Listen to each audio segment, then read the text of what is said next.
podcast is very valuable for you.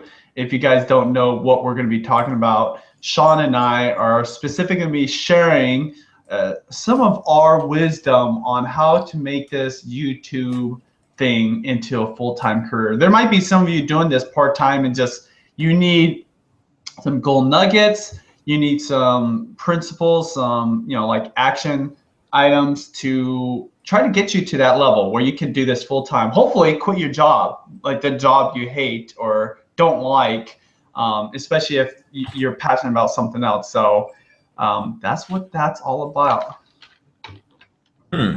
Thank you, Adam, for tweeting.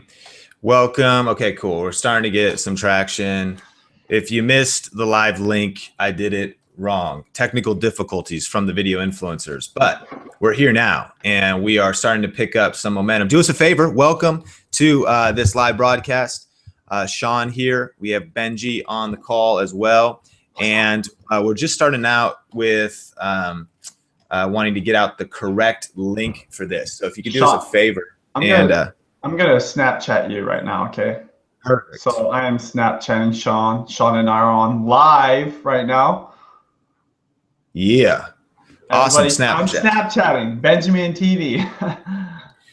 Cool. So we're going to cover a lot of cool. Go to my Facebook page, Benjamin TV, or you can go to Video Influencers Facebook TV. Link is there. We're going to cover some cool stuff on the call today. Just join in Snapchat, and we've got Benji on the call, and we are going to be talking about ways to increase your income with online video. Guess what I'm doing right now, Sean? Guess what I'm doing? Beaming. Yes, sir. So if you're just joining the call, we're just getting started, and I sent out the wrong link earlier, so we're going to put out the right link. If you can help us out, just tweet out whatever Benji just tweeted. Video influencers on Twitter just tweeted out the correct link, and did we let it know on Facebook as well? Did we do that? Yeah, Facebook knows. So cool. Okay, so welcome to this call. We will also be recording this so you can check it out later. And let's I'll intro kind of what we're talking about. And we've got some really super cool, exciting stuff to share with you. So this is Video Influencers. My name's Sean. We got Benji here. Hi, Benji. What's up? I'm Benji Travis here, joining Sean on the Video Influencers Google Hangout.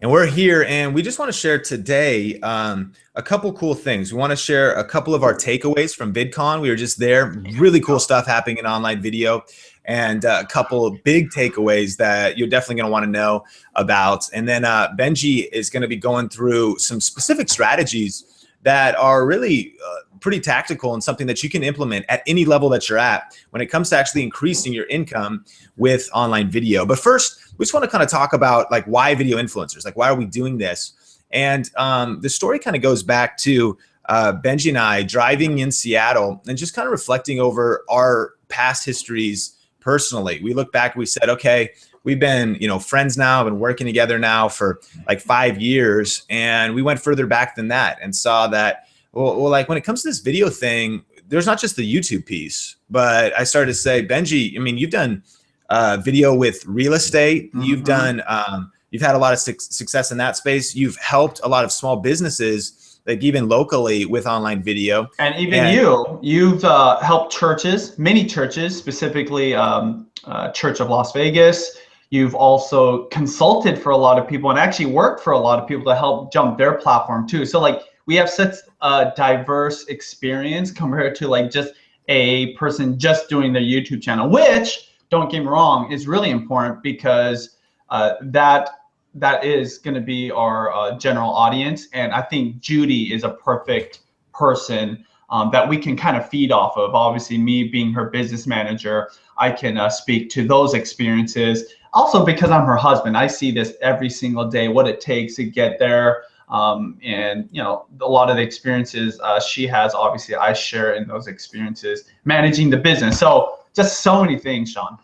Absolutely. And so why video influencers? What we kind of saw was, whether it's want to be a YouTuber, you want to be a vlogger, or you want to use online video for a small business, we really know and are completely convinced that online video is one of the most powerful tools right now to get your message out, to grow your audience, to grow your platform, to build your income, to build your influence. And Video Influencers is created for you, the influencer. Like, it's not about us. Like, we kind of feel like you're Luke Skywalker and we are just trying to be Yoda, not only with our own experience, but also just bringing you some of the best and brightest people that are using video in such diverse ways. There's so much creativity. There's so much things happening. So whether it's interviews or whether it's tips, we want to help you take advantage of literally a revolution that's happening right now with online video. And I think one of the biggest myths that I want to bust right off the bat when it comes to online video, and we can go into this with the VidCon tips, but there's this idea that like maybe the ship has sailed, it's too crowded, YouTube is too crowded.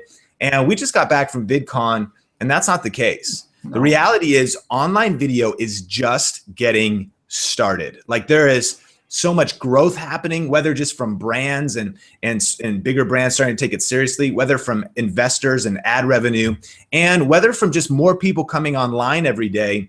I would suggest that the ship is not sailed, the time is not passed, that we're still right in the beginning days of what's really going to happen with online video, and that now more than ever, it's time to crush it, jump in, learn the best tips, learn the best strategies, really invest to build your influence and to build your income with online video. And we just want to help. We wanted to share whatever we can and assist you in that. So Benji, I want to kick it to you, and specifically, actually, let's start with just these 3 things and takeaways from VidCon, and 3 kind of like bigger picture, and then we'll jump into some niche strategies. Because what's cool is I really believe this, that whatever level you're at, you can build your income with online video, even if it's just a little extra money a month.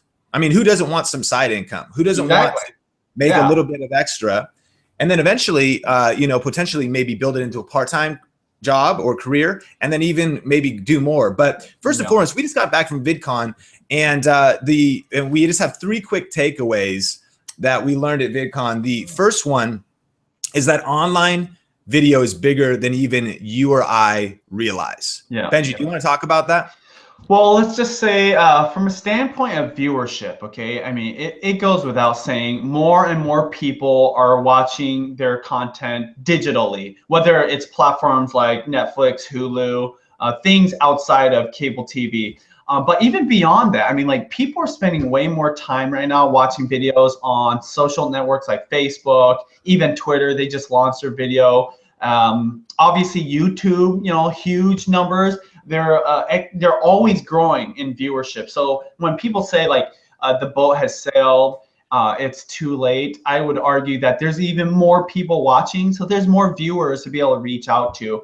And with more viewers, funny enough, there's more opportunities, even niche opportunities. What I mean by that is just like people that can be passionate about something that you would think there's not a lot of audience out there for, but because of how much viewership digitally has grown, you can connect with those people no matter where they're at in the world.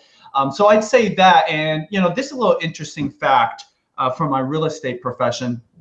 A lot of people don't hear this, but naturally people would think, because we're watching things on digital platforms, on our mobile phones, that people would be canceling their TV cable subscriptions. Not necessarily the case, but what is happening is, as new properties are getting built, and say there's this new neighborhood and there's like 100 homes, what they're seeing is less people are actually signing up for cable subscriptions. That's huge, because it was almost a standard. Like, Sean, tell me, has there ever been a time, maybe not in your life, but earlier in life, where you move into a house where you didn't have cable TV? We didn't for a while, but then we have it again. But yeah, exactly. You have it, right?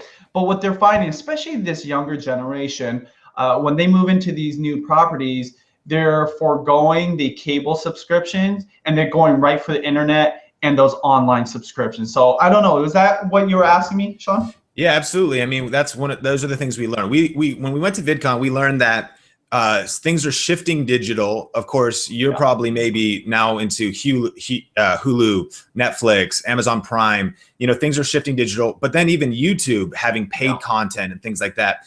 And what we're seeing is watch time on online videos going up, advertising money is going up, and it's just this idea that like sometimes it gets discouraging, and it doesn't change the fact that you got to create great content and be creative. But be encouraged. Like online video is bigger than you can even imagine. Anybody on this call, anybody watching the rebroadcast, it's way bigger and there's way more potential. And so is it going to take hard work? Yeah. Is it going to take hustle? Absolutely.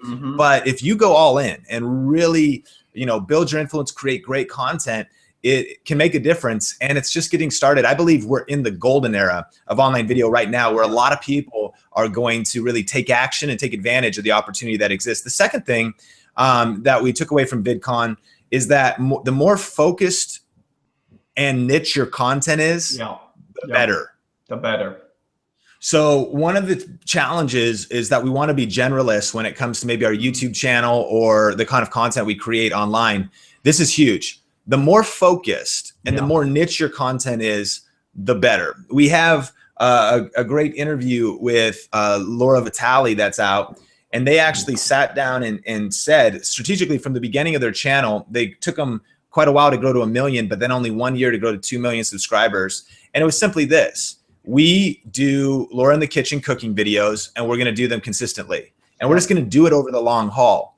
And it completely eliminated all other distractions of type of content that was going to go on that channel. But they consistently did it. They invested in a good lighting because they wanted the production, good a whole kitchen, secondary kitchen. Yeah, they built a kitchen. They invested in lighting. They invested in gear. They said, this is the kind of content we're going to make. They discovered that this is what our passion is, and this is what our strength is and what we can share. And we're just going to go all in consistently in a focused niche for a long period of time. And they broke through. And today, that's more important than ever before. 10 years ago, 5 years ago on YouTube, it was kind of new. And so you could get away with maybe less focus. People were just like, whoa, and they're just jumping in and subscribing. But if you can be more focused in what kind of content you're creating and really, you know, plant a flag in your style, what your channel is going to be about, even if you've got a business and that you're going to focus on a weekly show and what kind of value you're going to add, you will win. The all over a board approach is not as effective today, but when you focus on niche. What do you think about, Benji? You know, you said everything exactly what I was thinking. And it's interesting because you talk about niche audiences, you know, niche content, which Laura and her husband Joe did. However, look at, she's got 2 million subscribers now, right?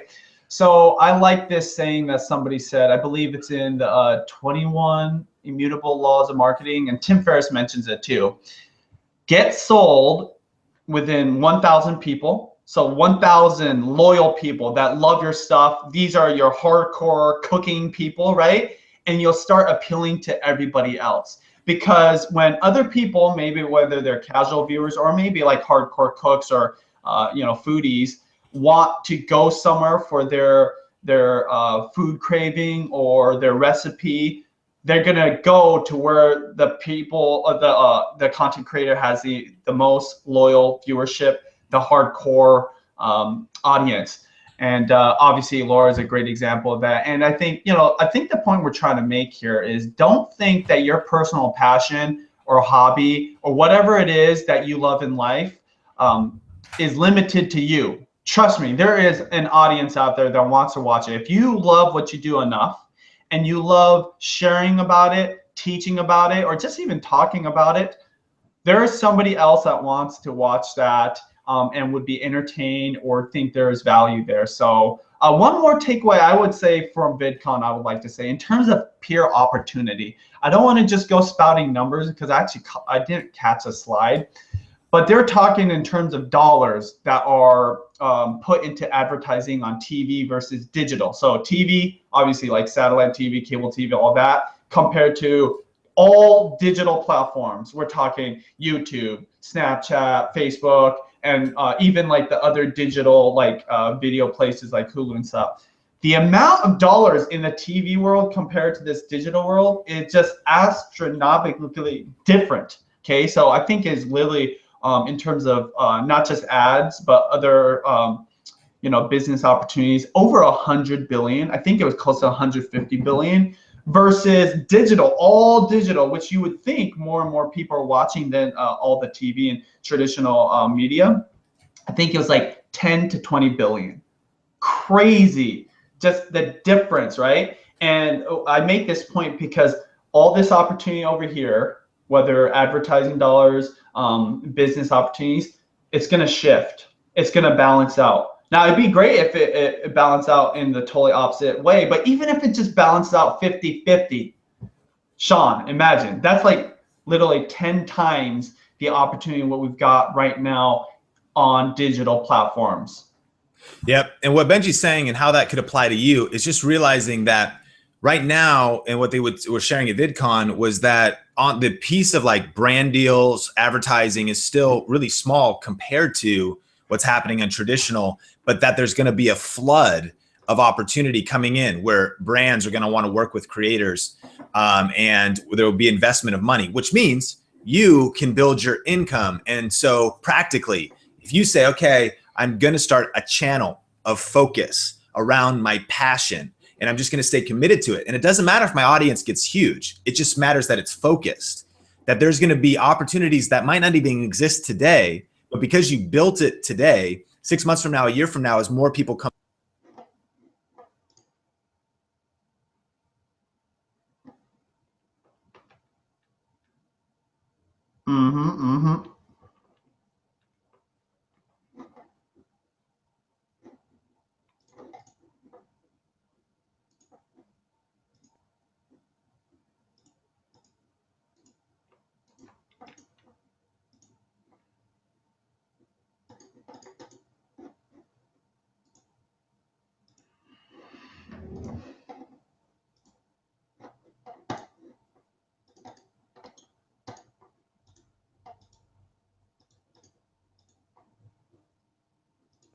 Hey, Sean, for some reason I can't hear you. I think I accidentally muted you. Can you see if you muted yourself or? Oh, there we go. There we go. Can you hear me? Yeah, I can hear you. You know, I was going to tell you, Sean, is there anywhere we can see people's comments so we know if people can hear us or if we're too loud and stuff like that? I'm watching Twitter.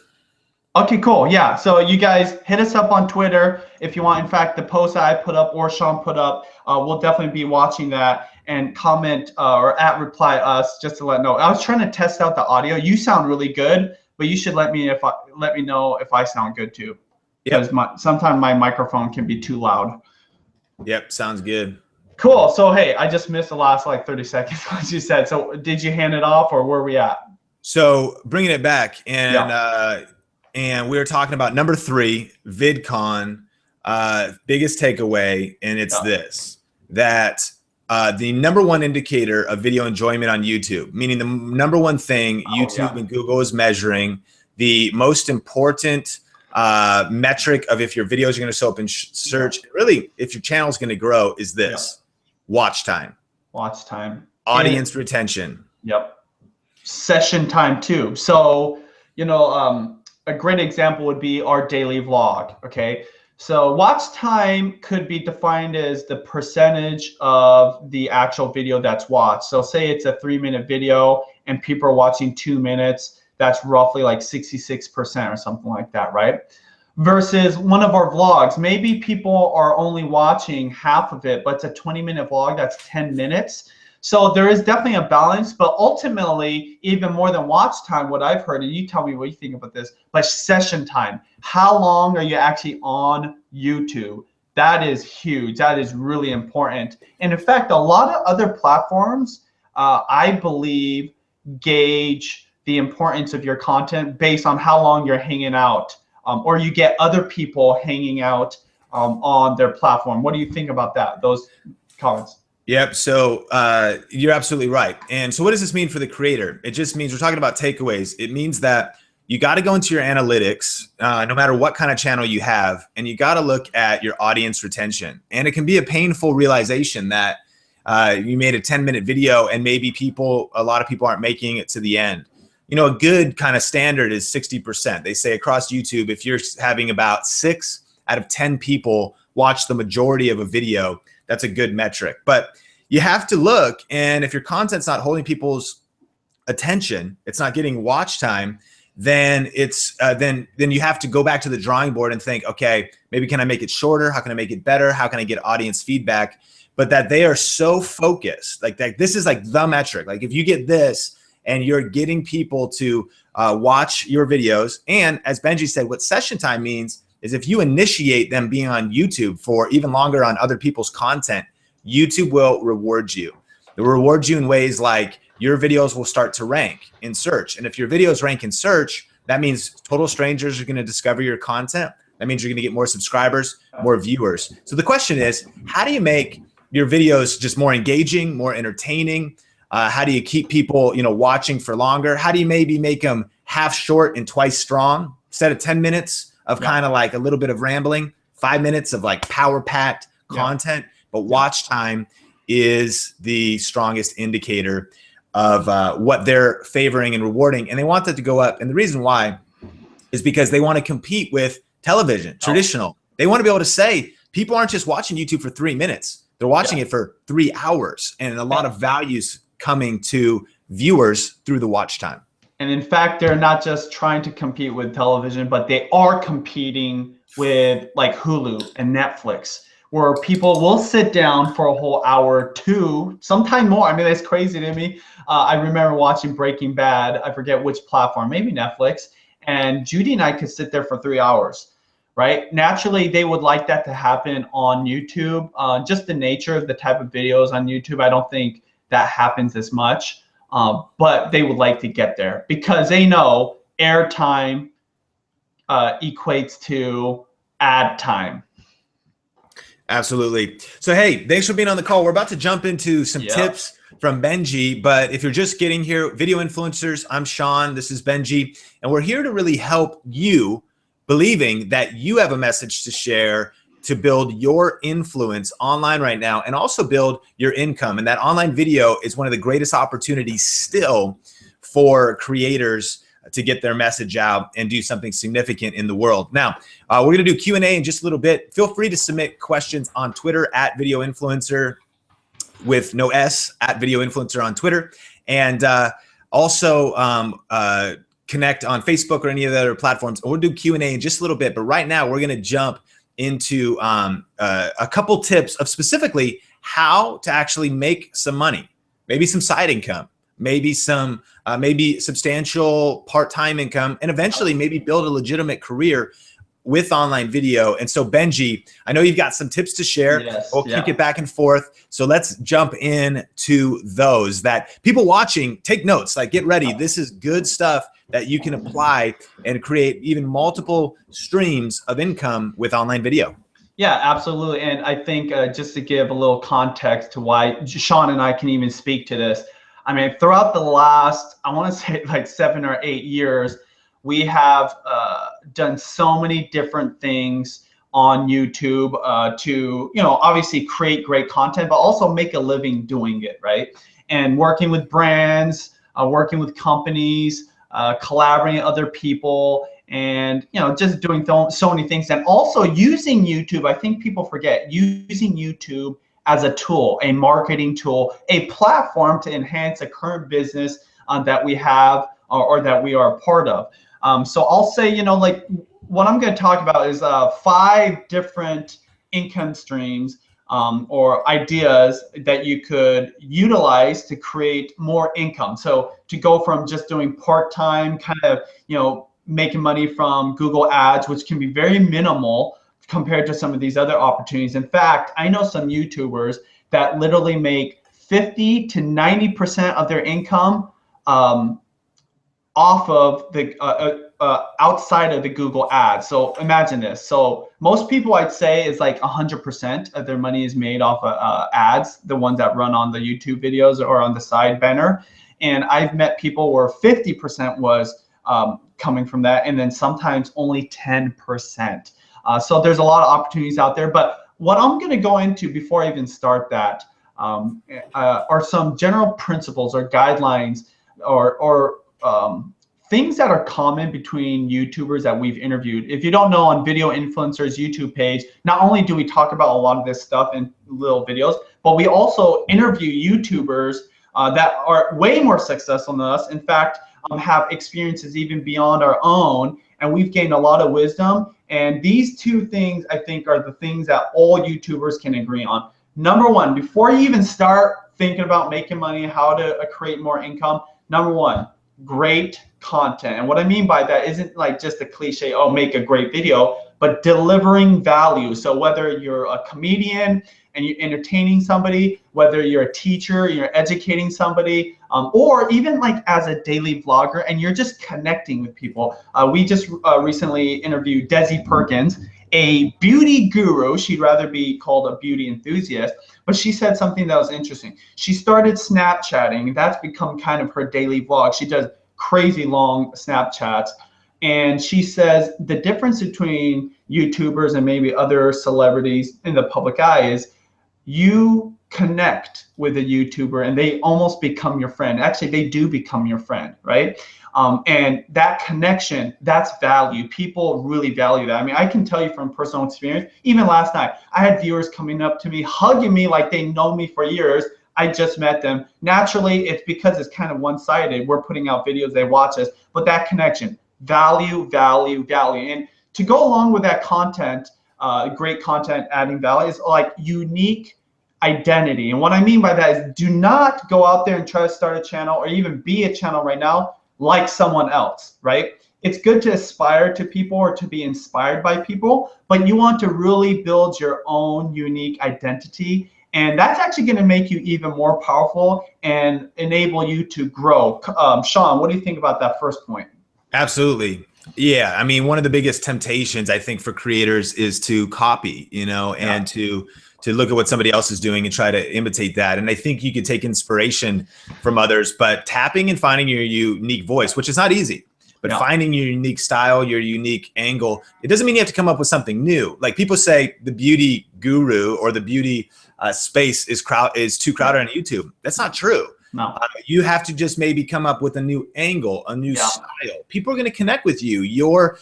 There is a space, but it's tapping in to find that authentic voice, to find that your authentic angle, unique angle, and then still contributing to what's happening. So I agree 100%. Totally. And the second point I'll make, or the principle that I find a lot of YouTubers live by, is your audience, engaging with your audience and remembering that it's the quality versus the quantity. I think a lot of people get caught up and comparing themselves to like people with 1 million subscribers. But I would argue and say that it's the quality of the viewers you have and how loyal they are. And it kind of goes along with your unique identity and the content you have being your own and not somebody else's. Because if you can build a quality audience that are these are loyal viewers, but they also view you for something very, very specific, it's going to open a lot of doors. Regardless of your number. In fact, there's a lot of stories I've heard of brands working with YouTubers who have a smaller audience, but they know that audience is interested in what that brand has to offer, whether it's a product or service. Sean, do you want to talk on that? Because I think that's a huge thing, quality versus quantity. And a lot of YouTubers have said, whether in the interviews or we just see it, that they don't focus on how many, they focus on how much they love the creator. Absolutely. Yeah. I mean, so practically what Benji's saying, what I hear is that it would be better if you had a channel of a lot of random stuff that was not focused, you had 100,000 subscribers, that really brands would be more interested in 10,000 subscribers of very focused content that's very aligned with what they're doing. And we've seen friends and even that are actually getting some pretty incredible brand deals under 20,000 subscribers and are seeing crazy things happen because of focus. And you might say, well, that's still going to be a lot of work and it's going to take a while to get there. Absolutely. But it doesn't have, you don't have to think like I need 1 million. I need 500,000. What you want is focus, a focused audience, a niche group of people that are really resonating, and then quality content. And so you're mentioning quality over quantity, that if you're putting out just consistent videos that brands could say, okay, wow, there's an expertise here, there's a consistency here, and there's just videos that we would want to be associated with, then you'd be able to do a lot of amazing deals probably at where you're at today. Yeah, totally. And last thing I'll say on this is, if you were to focus on a number of viewers that you really wanted as fans or as like hardcore viewers, 1,000. Just keep that in mind. 1,000 hardcore loyal fans is going to be a very powerful thing later on in the presentation. So without further ado, I think we should just get into what are some of these other opportunities, business opportunities that you could get into. You good with that, Sean? Do it. 6 ways. Okay. 6 ways to increase your income.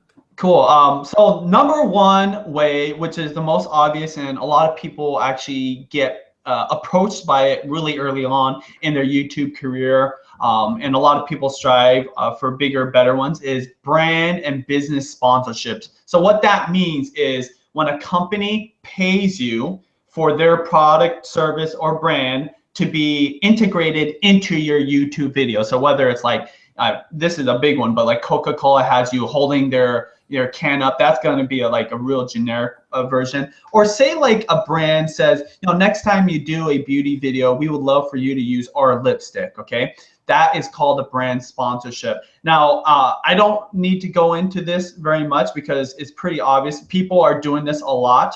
However, I'd say there's some guidelines that I think Judy and I, as well as Sean, live by when doing these. Number one, it's got to be a win-win-win. Okay, 3 wins. What I mean by that is, number one, it's got to be a win for the brand or the company. Now, most likely, if they're coming up to you, they know it's going to be a win. This is going to like benefit them, whether in sales or a promotion for their brand. But what I mean is, do not agree to do something when they have this idea of what they're going to accomplish if you don't think they're going to be able to accomplish it. So if they say like, we want to sell 100 units of something, and you pretty sure they're not even going to sell 20, I wouldn't agree to it. Now, the opportunity might be great. And even if they're saying like, yeah, and if it doesn't sell that much, it's okay. But the reality is, if it's not a success for them, they're not going to be a return customer. It could tarnish your reputation. And just like you want it to be a win for you, you want it to be a win for the brand. But secondly, you want it to make sure it's a win for you as a content creator. You're putting a lot of work. You probably put in years in some cases to get to where you're at. So do not let these brands, businesses creep into your content without properly compensating you. So make sure it's a fair deal for you. Third, most important, especially when doing these brand deals, the value for the viewer. Now, let's just Sean, tell me, do you watch Hulu ever? Yep. Do you just love the 2 to 3 commercials that pop up during the middle of your show? Do you just love them, wait for them? Well, no, I like it. I like the option though, where I can choose to watch one long one and then I can watch like a cool movie trailer. Yeah, so generally we don't like ads, right? Just like viewers don't like ads. I mean, it's already enough that viewers have to sit through a commercial, which, don't get me wrong, I love it because that's how we make a living. But the truth is, if you are just getting sponsorship after sponsorship and just flooding your videos with that, think about the viewer. There's not a lot of value there. Now, I will say there's sometimes where you can create value. So again, going back to creating content, some kind of value. A great example would be, Sean, I think you should talk about this, the Verizon and yoga challenge video. You want to talk about that and how that was a great example of a brand sponsorship, yet adding value to the viewer? Yeah, that's a great example, and that made a way to create a fun video that we did, brand sponsorship with Verizon, and you did a yoga challenge, so super entertaining, and we used some gear from Verizon, which was able to be highlighted with multiple angles, a fun camera that Juliana was able to use, and so it wasn't, it was what you're putting out there. It was a win-win, super entertaining, super cool. Win for the brand, something that showed their stuff being used, and a win for you guys as well. And I wanted to just go in here though, just to kind of bring this around for people watching at any level. So we're talking about number one, brand deals. And you might be saying, okay, well, depending on where I'm at, how could I jump into this? There's probably tons of different levels, but I just want to share a quick resource and something that I've been already using. It's called FameBit. There's a couple of opportunities like this, but famebit.com, anybody can sign up if I think you have 1,000 subscribers. And this is a way to do like an entry point of getting into sponsorships, brand deals, where there's collaborations all across the board for like really any background. It's also a way to find collaborations. They rank people by subscribers, so you can work with people at your same size. And there's a lot of resources like that. So we'll put those in the descriptions of this video. But Benji's talking about how to get into brand deals depending at what level you're at. And so don't think that this doesn't apply to you. This is definitely at any level something you could do, even if it meant partnering with the restaurant locally in your city because you have a little bit of a local vlog going on. Just hustle and make these things happen. So brand deals. I think the last thing I'll say to it, especially this is how our philosophy is, and you probably know this too, Sean. We do less and gain more, okay? So rather than saying yes to every single opportunity that comes across our desk, we're gonna say no to about 90%. And those are the ones I just look at, 90%, and only say yes to 10%, because we'd rather do really great brand sponsorships that are great opportunities for us, whether it's compensation, or also like if the brand really aligns with our branding, right, with our content. And lastly, who's willing to give to our viewers? So like if there's a brand willing to sponsor a video and they're gonna do a crazy awesome giveaway, I look at that as value. So that's what I would say, 90% no, 10% yes. Look at the ones not only are gonna be great for you, your audience, but also, right, that's gonna help you raise your value. And this is kind of going back to going from part-time to full-time, why it might be closer than you think. A lot of people have a rate, I guess you could say, for what they get compensated for a brand sponsorship. But if you can raise that rate and maybe get paid double or triple, you might not have to do as many brand sponsorships and still be able to make the same amount of money, just kind of raising the bar and the quality of your channel. Boom. Okay, number one, brand deals. Number two. The second one, I think, and I'm going to go right into actually the third one because you kind of highlighted, is resource exchange. Similar to a brand sponsorship, but I guess the defining difference would be you're not necessarily being compensated financially for the brand integration or business integration. Why I love this one is just like what you said, Sean. You can start doing this today, right? Think about it. Are you eating some kind of snack in your videos? Are you using some kind of video equipment in all of your recordings, right? Are there things in your life that you already naturally talk about that you could potentially team up with that business or that brand, and maybe they won't pay you, but maybe they'll give you free stuff? Because one of the things I like to live by, I learned this in real estate, is $1 saved is $1 earned. So everybody's chasing like, I want to get this paycheck or this payday, but if you could save money, right? That's, I think, just as good. In fact, maybe for right now, for a lot of you, especially you guys starting out, that might be the option best for you. What do you think about that, Sean? Yeah, so practically resource exchange. How could you, maybe you have a vlog channel and you could go into your city and go to, like we in Las Vegas here, we have horseback riding, and you could say, hey, we want to do a vlog and cover, it's super funny, we're going to film it. And normally that would cost, I think it's about $30 a person or something. And you could do it for free. So now you're tying in resources with whatever level your influence is. And you don't have to think about, well, I only have 500 subscribers. Well, you're also doing video production for them. That's going to kind of be a walkthrough tutorial. So start understanding your value more. Like if you're there, you're filming, you could do different ways to do resource exchange. The other thing is, free content. And early on, we started getting, we were making videos and doing a lot of interviews on a channel called Think International. And we got free gear, free video gear. And we started just doing some collaborations. How do we do it? We just emailed people. Like we literally emailed them and asked like, hey, we've got this idea. We love kind of your stuff. Would you be interested? Got a lot of no's, but also got yeses. So resource exchange, how, free stuff, free events, free things that are in line with what you're doing, your passion, your brand, your channel, your business. And that is a great way to save money and essentially make money, because the $1 saved, Benji, is $1 Earned.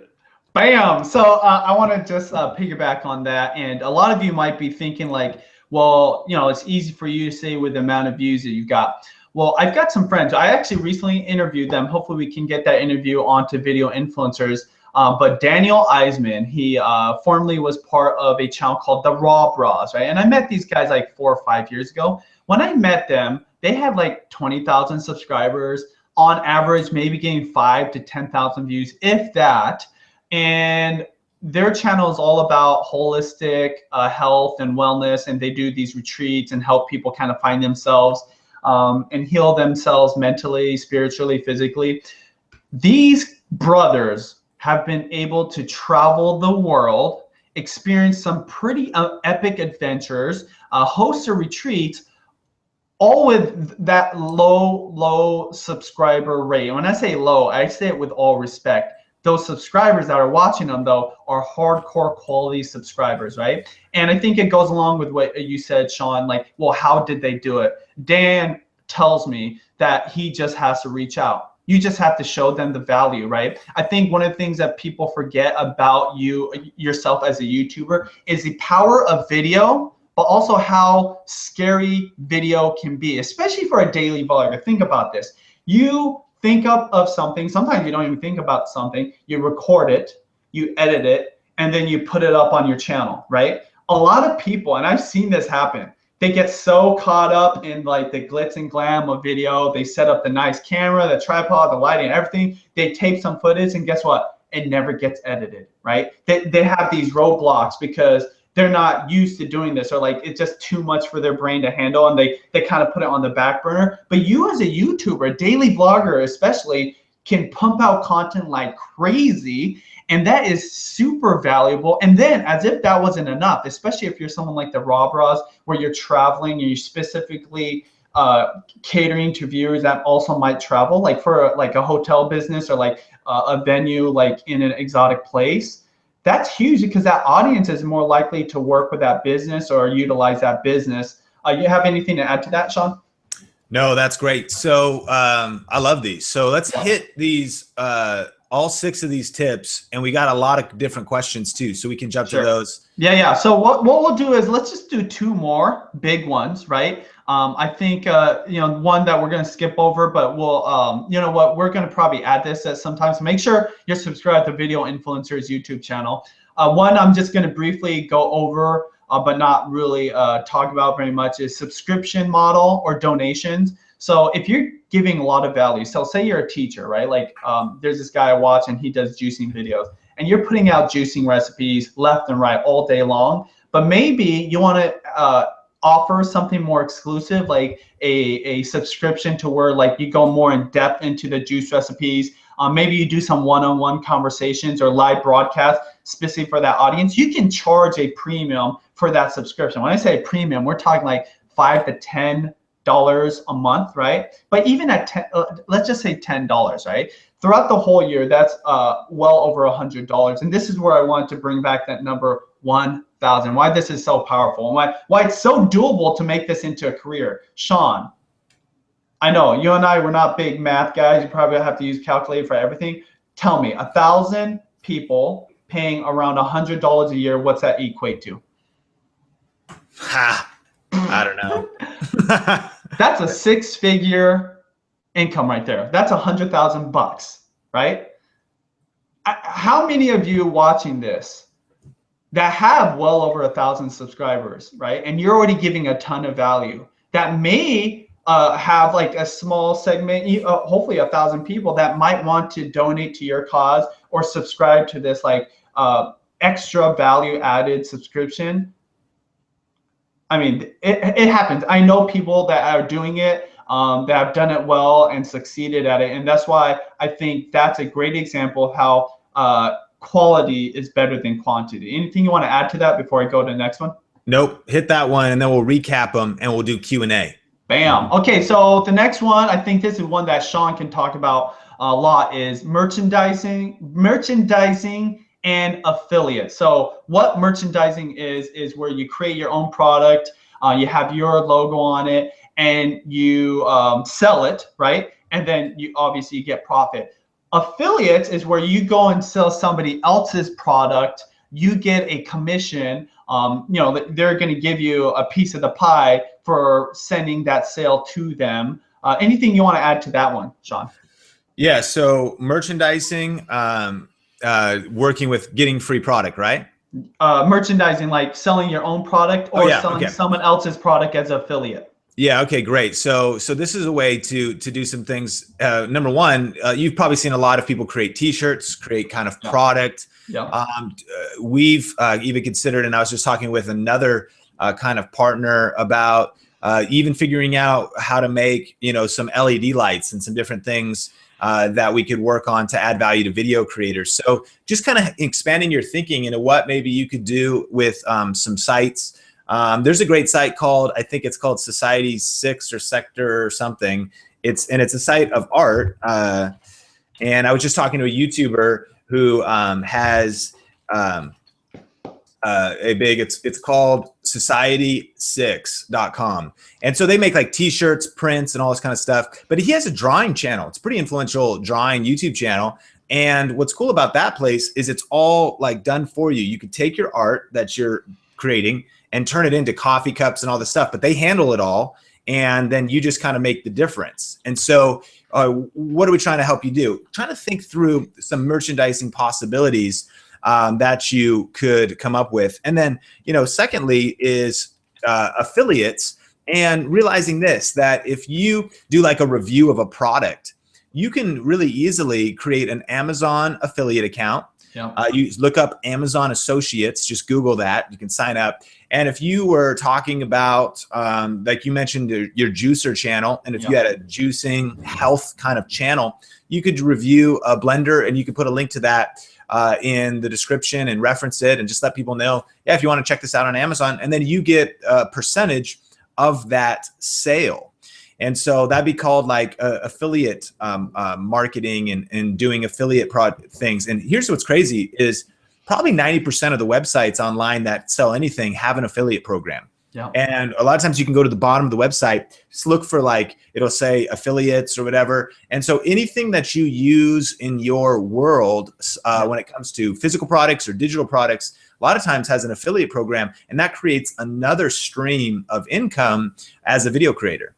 And, you know, just piggybacking on that, why I like affiliates specifically, especially for somebody starting out, because there is a stigma around making money from your viewers, right? Which is horrible, because you spend all your time creating value, delivering value, and then there's that small percentage of trolls or haters. It's just like blow it out of proportion, right? When you want to make a living from it. But why I like the affiliates, it's something that can be very passive, right?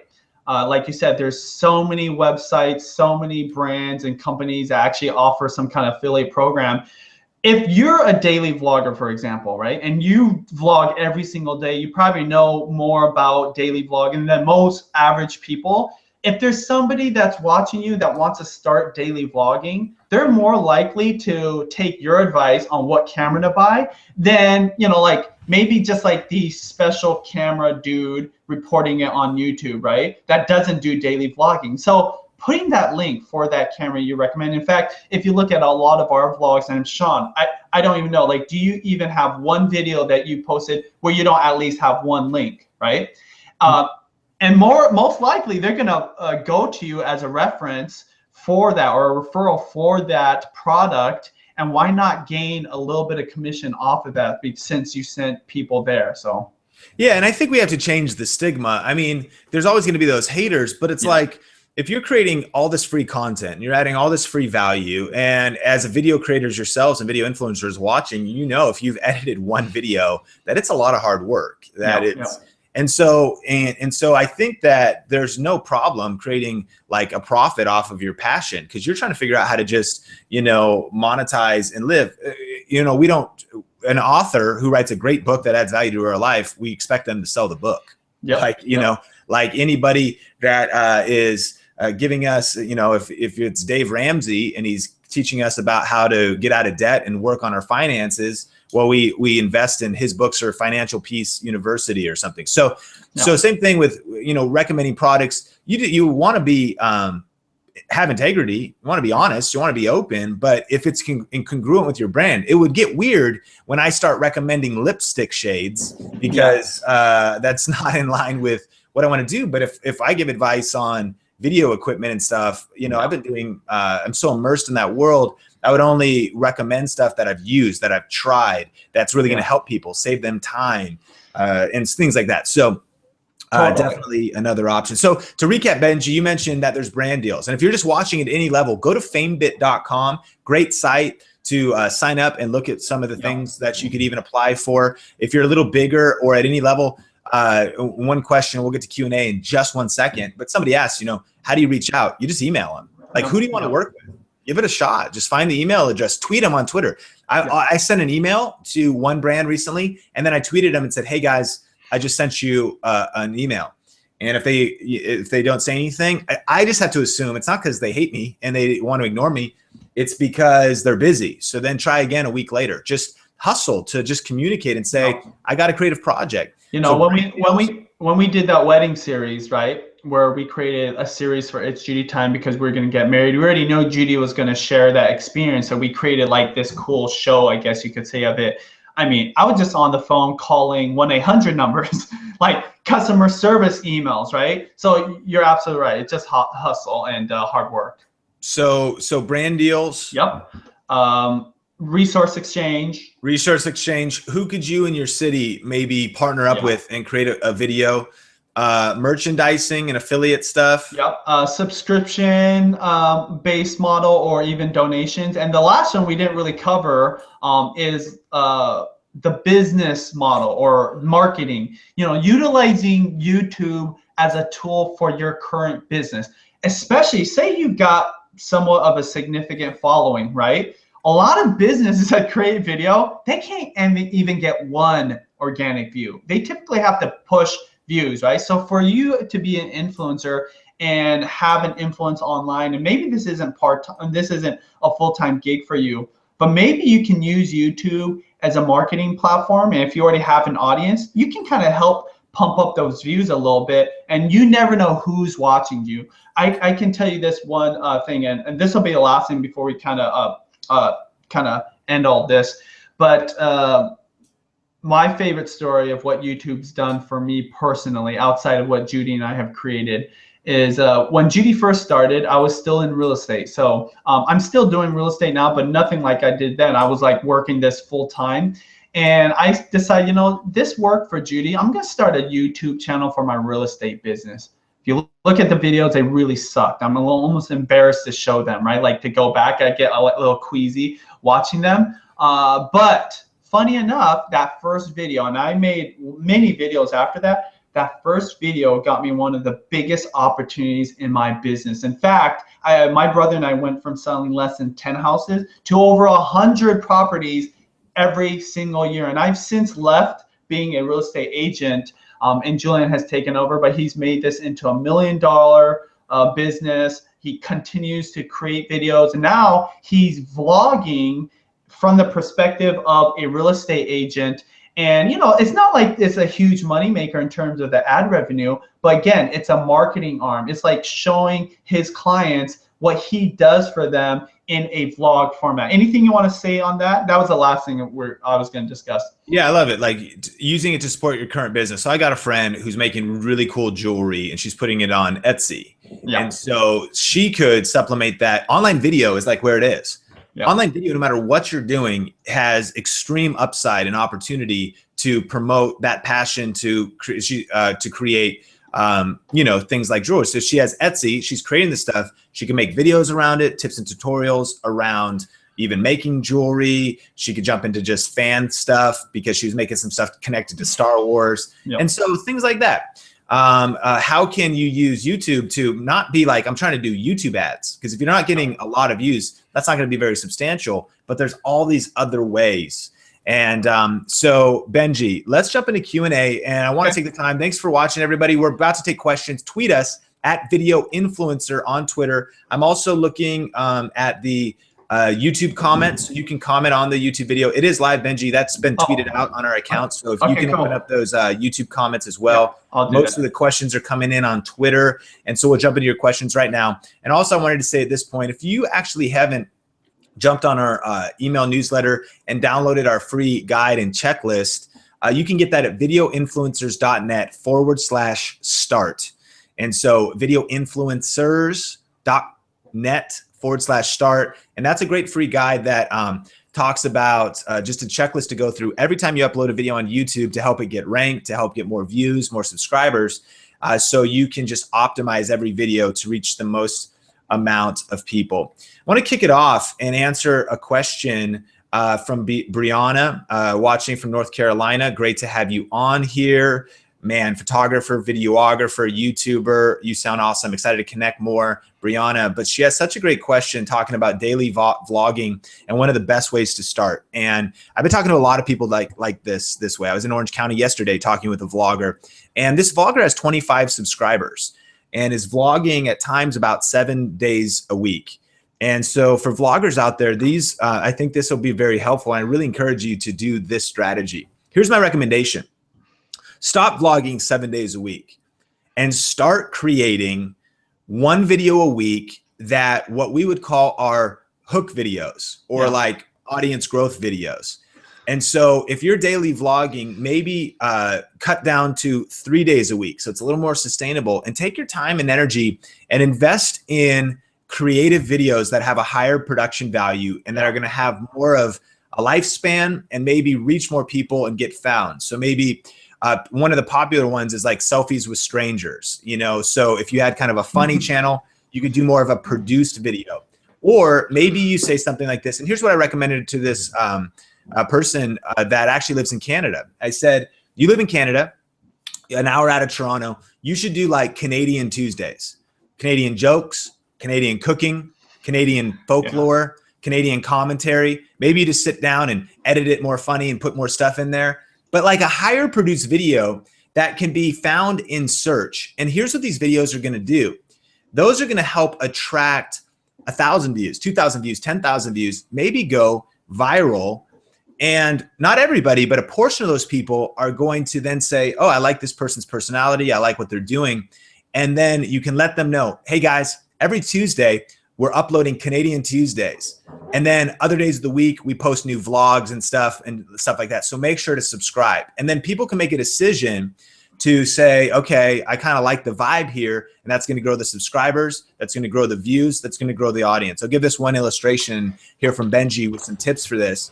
But when we look at vlogger friends of ours, Sam and Nia, one of the ways their vlog got big is because they did a Frozen song in their minivan with their kids, and of course it was music based, and so that reached literally millions of people, went viral, and then a portion of that became part of their audience on their vlog. So if you kind of have a family vlog doing stuff with your kids, doing stuff with music, doing stuff like Frozen because it's the biggest thing in the world, you know, just like thinking about how to do a creative video that could grow your audience more, and then also have your vlog on the other days of the week.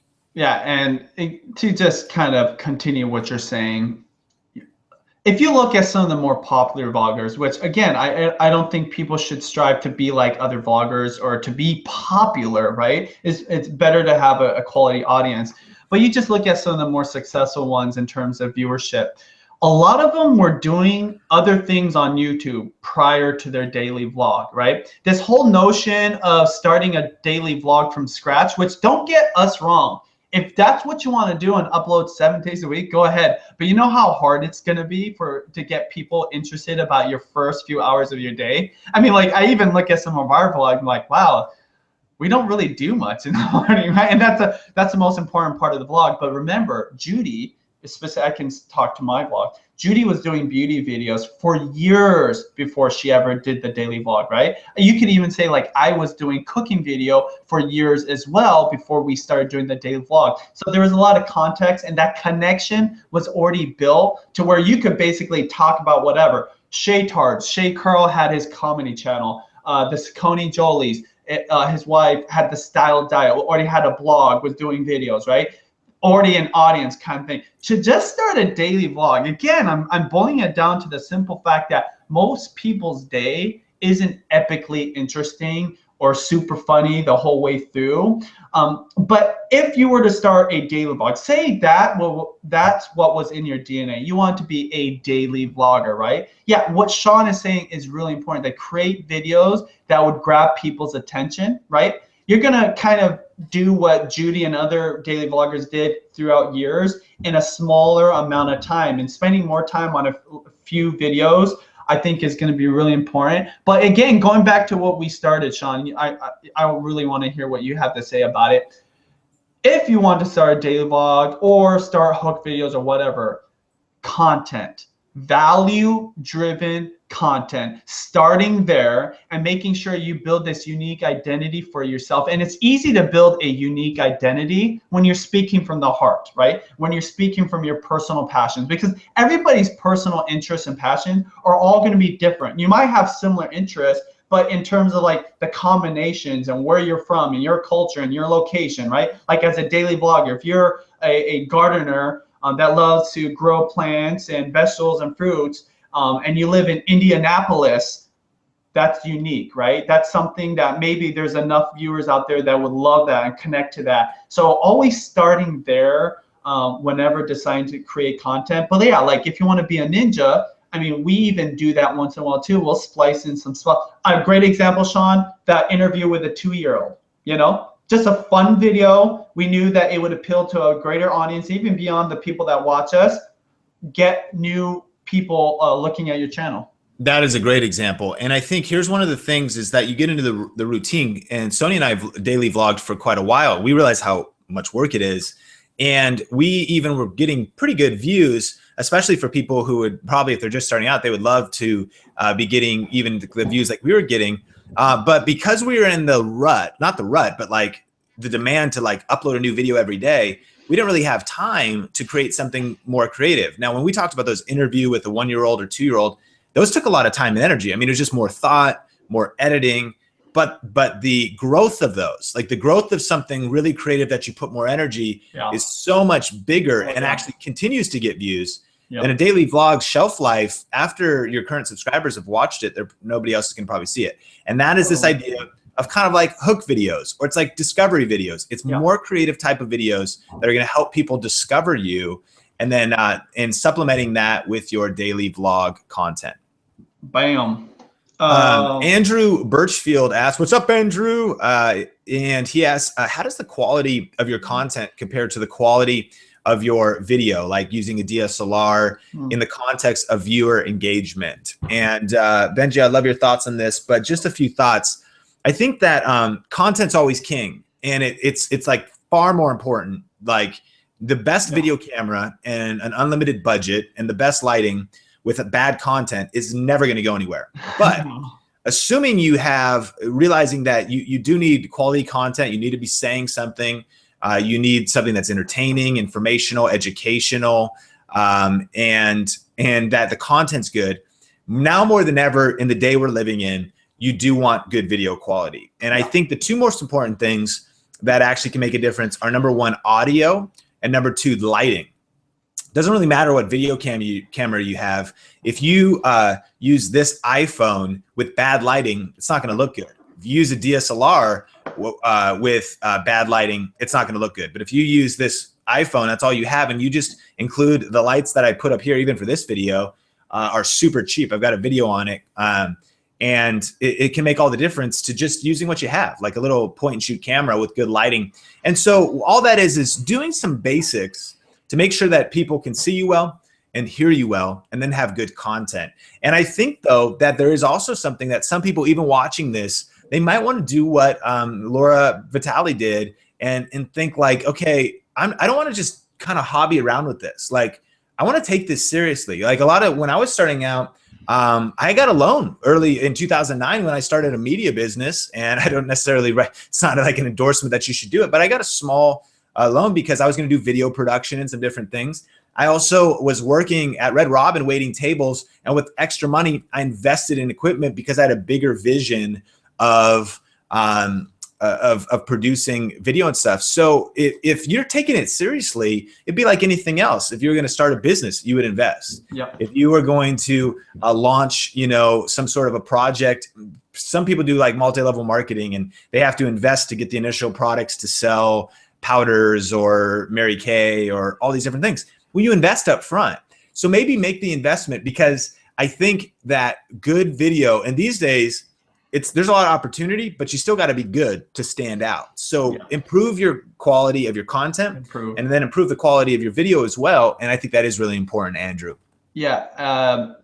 I'll quote Casey Neistat. I just recently interviewed him. And if you don't know Casey Neistat, he is a daily vlogger now, but he is and was a pretty awesome filmmaker. So creating these like mini movies for YouTube. A lot of them have gone viral. Now he's doing daily vlogs. So this guy is a guy that has cameras. In fact, I walked into his office. I got to see kind of his like bat cave of video stuff. And even someone like that with so much experience in video, he even says, do not let the quality of your video stop you, because it always does lead, not even just with the content he was even saying, but with your story, right? He talks about like how interesting is a story, or the perspective that you put on a story or on the content. And he even mentions like he has an app, Beam, right? And I don't know that the quality of Beam's videos are okay, right? But I think what he's trying to say is don't let the fact that you have no camera stop you, because almost every single person has a phone, right? And most phones these days with a camera can do HD. So there's no excuse not to start. And in fact, I would even say some of the most successful YouTubers I know started when it was still like a mini DV. You know what I'm saying, Sean? Okay. Absolutely. Like, they show me videos where they were only on a tape. They weren't even digital. So you can look at the beginning days when you don't have enough money to invest, like Sean's saying, as your practice days, okay? With every single video you record, the more comfortable you get on camera. With every single time you edit something, the better you get at telling that story. Every single time you record, even though it's crappy, you're learning something about the content to be able to create value for your audience. And, a lot of the YouTubers I know, especially the early days, had webcams and the crappiest digital cameras, including Judy, okay? It wasn't even HD back then, but people still watch, because what did they care about? They care about the content and the value or the story it tells, and they care about you as a creator. That is what sets YouTubers apart from celebrities or like actors and actresses. You don't have to be perfect. You just have to be human and care. Whoa, is that pretty good? That was good. Tweet that. Yeah, so there you go. So hey, you're watching Video Influencers, and we're taking questions. And I just found the questions on the Google Hangout, so we have those to go through. We've got some Twitter questions, and if you really want to get your Twitter question, you're watching right now, make sure to tweet us, or you can put it in the Google Hangout questions or the YouTube questions, and hopefully we will find that. Happy Heart 907 asks, thanks for watching. Do you recommend reaching out to companies for products to review, or waiting for them to come to you? And are there legal issues with reaching out to companies and asking them for products to review? Benji. I'm not an attorney, so I always default to like make sure you talk to an attorney first, or do your own research, okay? I don't think there's anything wrong, because I would do it in a heartbeat. Like if there's something that they have in reviewing their product, one thing I'd say, it's more not like the legality side, but like the disclosure and transparency. Make sure you let them know you're going to review it. If you're somebody that is going to review it and potentially say something bad about it, you better tell them. No one wants to send you a product and then you talk smack about it. Now, I've seen some YouTubers do it and it was successful, and still a lot of exposure for the company brand or business. But yeah, I would say yes, you should go forward with it. I don't see anything wrong with it. But again, you want to check the legalities of that in your state or country, because they differ in different places. What do you think, Sean? Absolutely. And I want to tie it into this question. Lovely channel. Thanks for watching. Ask if you have affiliate links in your description, do you need to notify YouTube or put a disclaimer? Same question to the other thing as far as the legalities. The answer is yes. Legally, you need to disclose sponsorships, brand deals, if you have affiliate links and you put them in there. You don't need to notify YouTube, but you want to disclose it. And that's as simple as saying, the link, some of the links in this description are affiliate links. Like that sentence is in your description, like note, colon. Some of the links in this, or all of the links in this description are affiliate links. And at the bottom of emails or whatever, you just want to be on the up and up, that not disclosing that it's affiliate links. And you'll notice when YouTubers do sponsored videos, they'll either put it in the description or they might say it verbally in the video, but in some way, it needs to be disclosed. And just do it. I mean, just put it out there boldly. Don't ever try to, not only because it's important to do legally, but just for integrity. Like, I think when you just hit it head on, it's the best thing to do, because you never want a reputation for being like weird or, you know, whatever. Besides the legal side, you just want to build trust with your audience. You want to be authentic, honest, transparent, and care about your audience when it comes to that stuff. I have a question I want to answer, if you don't mind. Do it. All right. So Kendra asked a few different questions, but this is what she says. How do you get to the point where you can get sponsored? Okay, that was the last question of your comment, Kendra. Thank you for the comment, by the way. Again, it's all about building value. So you don't have to think of the point as like 1 million subscribers or 100,000 views per video. It's the quality of your content and the quality of your audience, and I think also the quality of your identity, or what defines you. Because this is the thing. Ultimately, a business, and I've worked with different businesses that have different goals when they sponsor a video. They want to accomplish something. So a company trying to sell products, they maybe want to drive so many sales, right? Maybe somebody trying to get the word out about their brand or their company might want to drive traffic to their website. Maybe a company just wants brand exposure. Sometimes, like when you work with bigger brands, they know their products are going to get sold as long as they have that brand exposure, right? If that hit with the audience. So it just all depends. And that's why like the number of viewers doesn't always matter to them, because if they know, for example, like let's just take the Raw Bras who live a very like travel centric lifestyle. They're always going to places, and say like an airline company knows that a lot of their viewers look to them and their travels, and the airlines know, they only get about 5,000 subscribers, but we know that a lot of them are probably going to either travel to the places they recommend, or maybe travel because they're interested in watching travel, so we're going to sponsor their video, right? So in that case, the company would be like, we just want you to talk about, like, let's say like they got a free trip, right? They're like, hey, we'll sponsor your trip, we'll fly you to these different places, just mention that you're flying on Alaska Airlines. That's a great example of like a specific thing a brand wants. But then there are some cases where, yeah, like they would want like 100,000 views, so they're gonna go to those people. But it just all is gonna boil down to what kind of content you have, what kind of audience you have, and what is kind of your branding. Do you agree with that, Sean?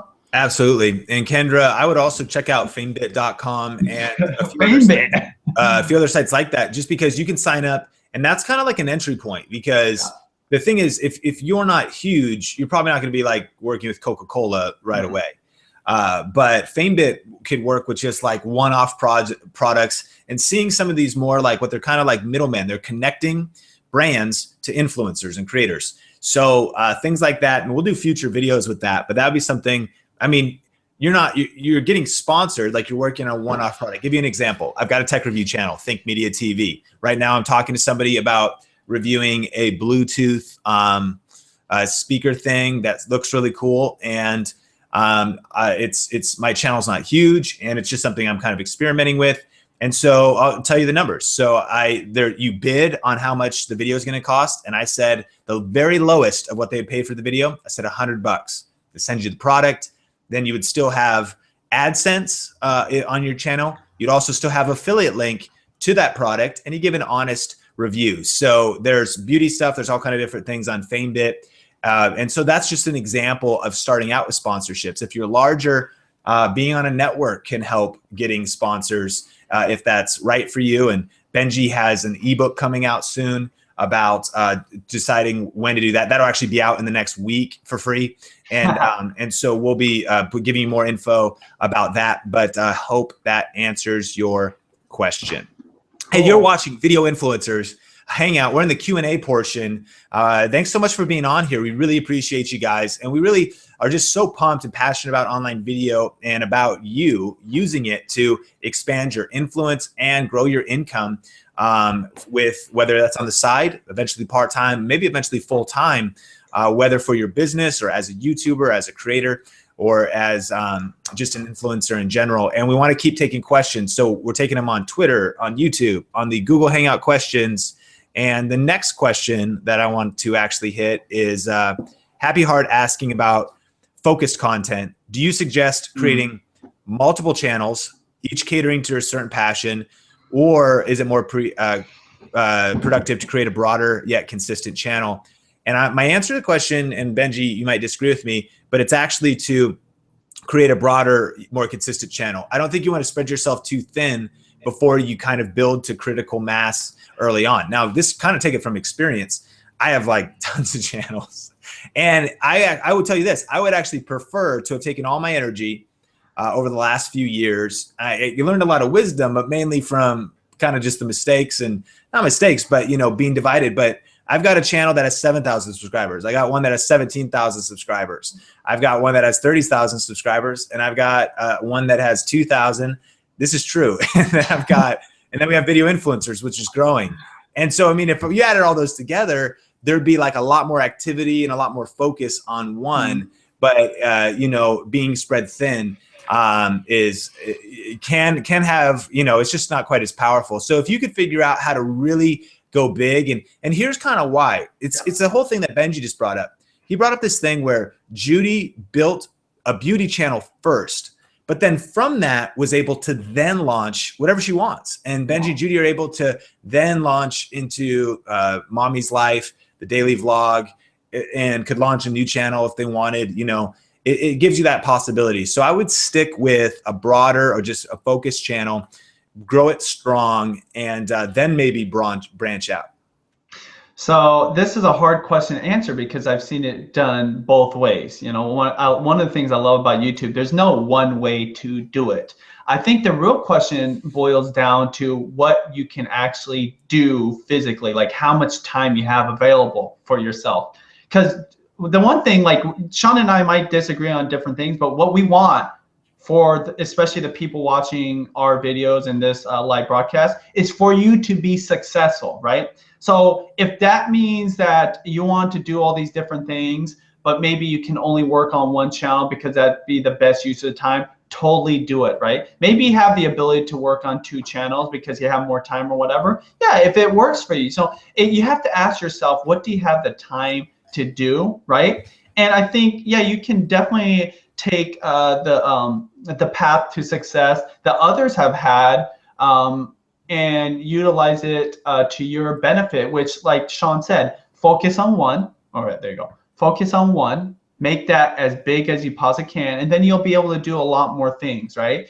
And failing is okay. This is the thing. You start a channel, it doesn't work out, move on to the next one. Now, I always say you can't quit. You have to keep going through. But I've seen even YouTubers, well-established YouTubers, totally redefine themselves, start totally new channels, and those channels actually end up being even more successful than their original channel. I'd still say Judy's beauty channel is more successful in the sense that it's branded specifically to a specific niche, and the opportunities we get in business are much better. But it's Judy's Life, which was her secondary channel. It was like the Put Whatever on channel has grown way more in views.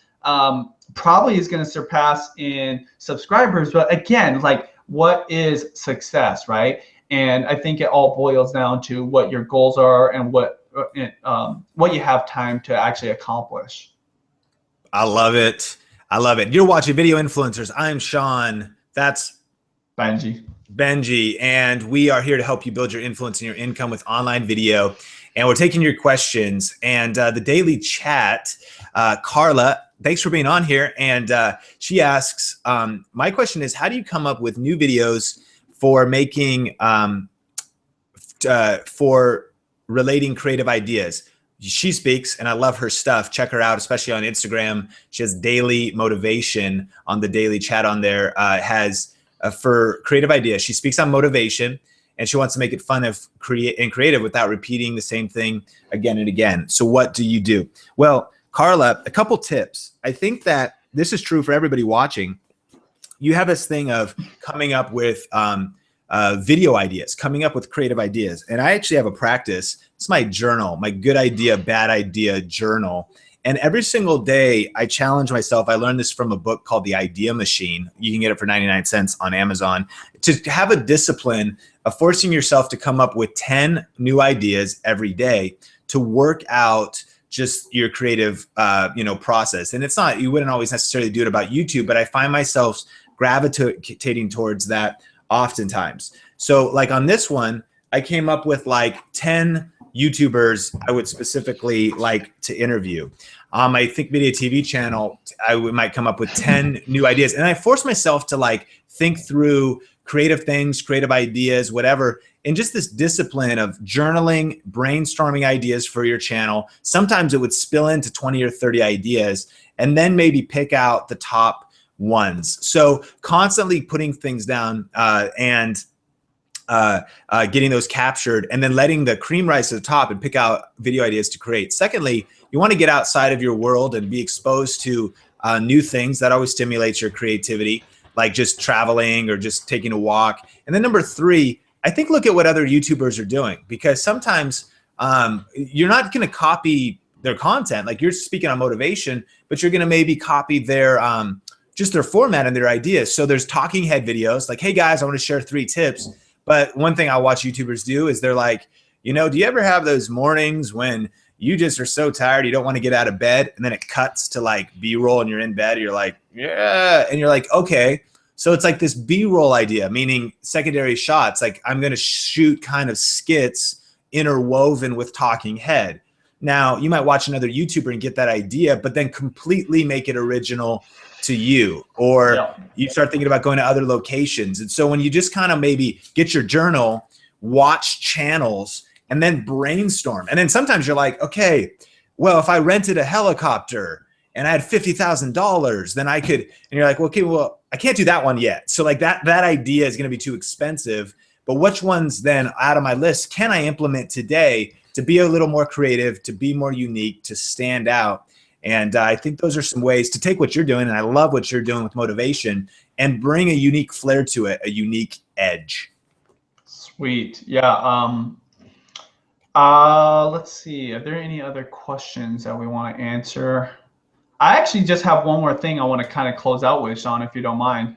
Definitely, definitely. And we can continue to answer questions. We can continue to do that on Twitter. Feel free to hit me up at Benjamin TV for almost everything except Instagram. Benjamin Food. Someone took my name. Anyways, so we started off this Hangouts with the goal of helping people go from part-time to full-time. Making this into a full-fledged career for those people that maybe aren't making enough to be able to leave their job. I think when it's all said and done, the one thing I see being the biggest mistake YouTubers and even just people utilizing YouTube as a marketing arm is realizing their value. They undervalue themselves. They shortchange themselves. They don't realize what they're giving up when they're working with a business or a brand, or even when they're dealing with their own viewers and asking their viewers to help support them. This is the thing. A YouTuber is a content creating machine. You guys can record video, you guys can edit video, you can produce it, you guys can put it up and manage all the different platforms, and you have an audience not only that comes back every single day, but also that you engage with, and they love you, they're loyal to you, right? And that is hugely valuable compared to the traditional machine that is the TV industry, the film industry, and how slow they are, right? Like daily vloggers, I think, are like the super people of YouTube, because daily vloggers do everything in a day. When you're working with like the big machines, the big production teams or studios that typically make content for like TV or film industry, it takes them forever, right? And I think people forget that how nimble you are as a YouTuber and how ninja-like and quick, and that is very special, right? And I think the traditional media is shaking in their boots right now, because you can create content sometimes of equal value to them, but you carry an audience that's loyal to you. So like they have to create those productions or those films or YouTube episodes, and then they have to go and pay for it to get promoted. Even with an audience, say they have subscribers on their channel, it's nowhere near the engaged viewers that you have as a YouTuber that does this day to day. And why I'm bringing all of this up, because if all you did was raise your value mentally in here, right? And instead of charging $100, you could charge $1,000 for brand sponsorships. You wouldn't bow down to these business people or these people that want to intimidate you to be able to do things for them. And you might be able to go to full-time more quickly than you think, because you understand your value, and you're not going to give up the farm, right, just to have a payday. And in fact, I can tell you from our experience over the years, right? The joke is, when I first started Judy, I picked up, started helping Judy, I picked up the phone when she was talking to somebody about negotiating a fee, right? And they're going to give her $50. I remember things like, wow, you're going to get paid. Give me that phone, right? I was like, how many subscribers you got? How many views? Okay.